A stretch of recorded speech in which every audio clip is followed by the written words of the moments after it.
السلام عليكم ورحمة الله وبركاته. أهلا بكم أصدقائي في قناة تال سبورت. مواعيد مباريات الجولة 12 من دوري روشن السعودي 2022 23. صديقي، قبل أن نبدأ لا تنسى اللايك والاشتراك في القناة. تقام مباريات الجولة 12 على مدار 3 أيام: الخميس 5 من يناير، والجمعة 6 من يناير، والسبت 7 من يناير 2023. تقام 3 مباريات يوم الخميس 5 من يناير 2023. ضمك يقابل الرائد على مدينة الأمير سلطان بن عبد العزيز الرياضية في أبها عند الساعة 33 عصرا بتوقيت مكة المكرمة. النصر يقابل الطائي على ملعب مرسول بارك في الرياض عند الساعة 6 مساء بتوقيت مكة المكرمة. الاتحاد يقابل الهلال على ملعب مدينة الملك عبدالله الرياضية في جدة عند الساعة 8:30 مساء بتوقيت مكة المكرمة.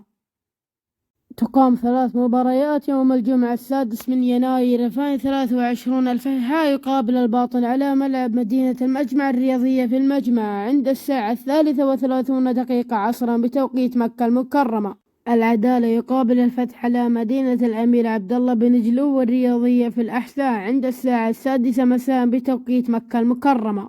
التعاون يقابل الخليج على مدينة الملك عبدالله الرياضية في بريدة عند الساعة 8:30 مساء بتوقيت مكة المكرمة. تقام مباراتان يوم السبت 7 من يناير 2023. الاتفاق يقابل أبها على استاد الأمير محمد بن فهد في الدمام عند الساعة 6 مساء بتوقيت مكة المكرمة.